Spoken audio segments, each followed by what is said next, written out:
suis Sébastien Bonte, j'ai 40 ans bientôt, je suis marié, j'ai 4 enfants et j'ai créé une société qui s'appelle Angelor. Angelor est une, on va dire, structure qui aide des particuliers qui ont un peu d'argent à l'investir dans des petites entreprises ayant des projets de croissance. Et au-delà de l'investissement financier, les investisseurs s'engagent avec les entrepreneurs pour les aider dans leurs projets de développement. Donc on est dans ce qu'on appelle le monde des business angels, qui est une petite niche du grand métier du capital investissement.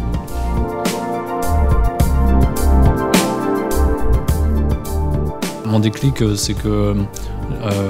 j'ai créé, à la sortie de mon école de commerce il y a bientôt 20 ans, j'avais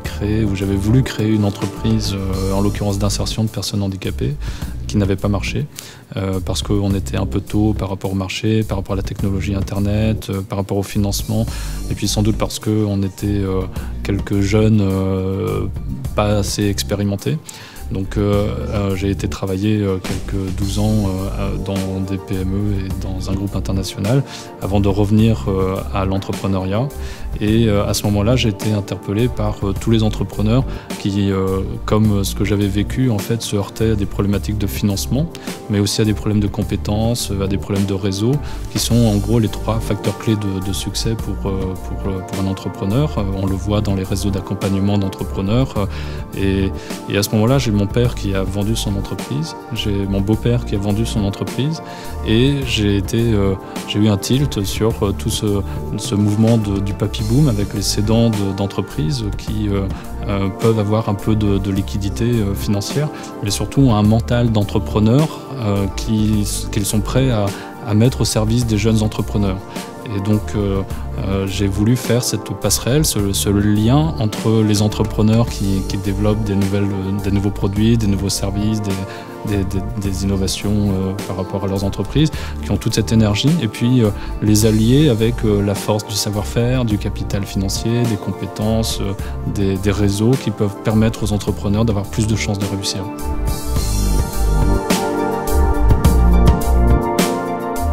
Les bonnes pratiques, les bonnes pratiques dans mon activité, il y en aurait 3. Une première bonne pratique, c'est que les investisseurs qui investissent à travers le réseau Angelor que j'ai monté,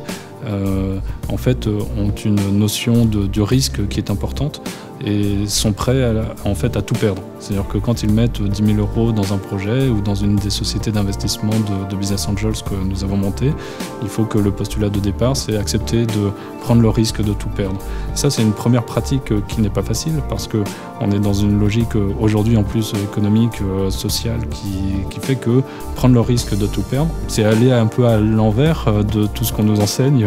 de gestion de bon père de famille et ce genre de retour sur investissement, même à des taux qui ne soient pas des taux exorbitants de financiers. La deuxième bonne pratique, c'est l'engagement des investisseurs,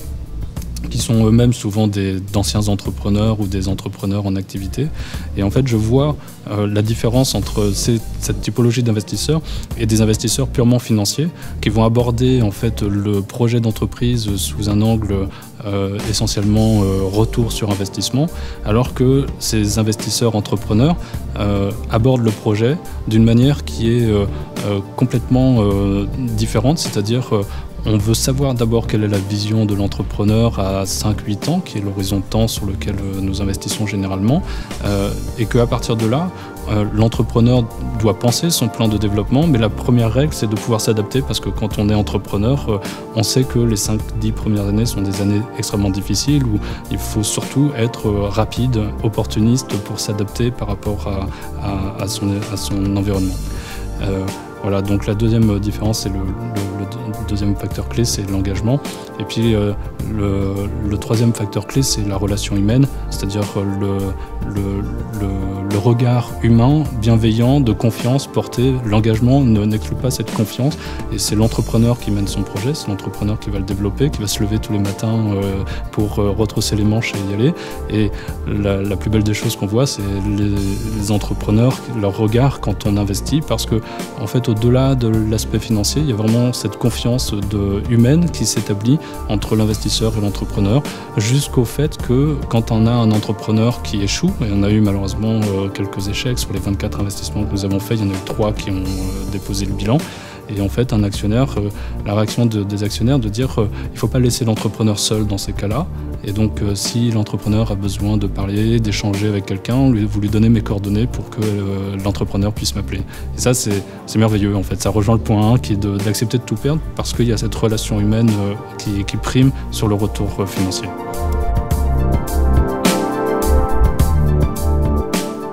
Qu'est-ce que Entrepreneur d'avenir peut apporter à mon entreprise? Beaucoup de choses. Déjà des entrepreneurs d'avenir,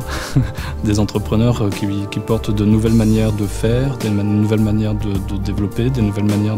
pour faire évoluer notre société et dans lesquelles du coup nos investisseurs pourraient investir.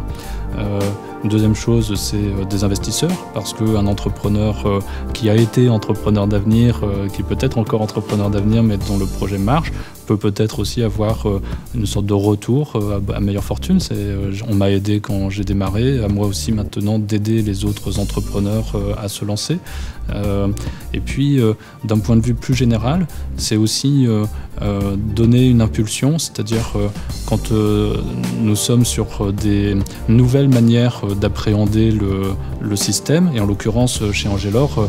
on appréhende une nouvelle manière, où on essaie de développer une nouvelle manière d'être actionnaire, donc l'actionnariat de proximité, loin des banques,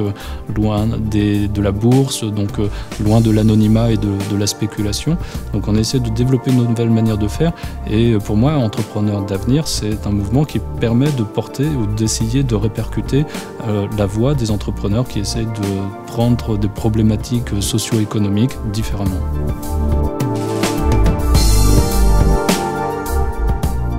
Au Parlement des entrepreneurs d'avenir de Paris, en juin, ce que je pense important de traiter, c'est l'implication du gouvernement. Je crois que l'association des entrepreneurs d'avenir a un rôle à jouer pour essayer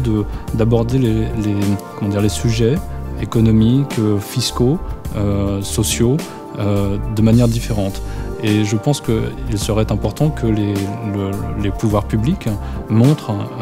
l'intérêt qu'ils peuvent porter à toute l'énergie entrepreneuriale et à encourager l'énergie entrepreneuriale en France, et du coup l'encouragement fiscal pour les investisseurs qui investissent dans ces entreprises, prennent beaucoup de risques, on l'a dit tout à l'heure, quand on investit en capital dans ces entreprises, c'est beaucoup de risques, et donc soient conscients du risque pris par l'épargnant qui va mettre de l'argent dans ces entreprises d'avenir, avec les problématiques de fiscalité qui en découlent.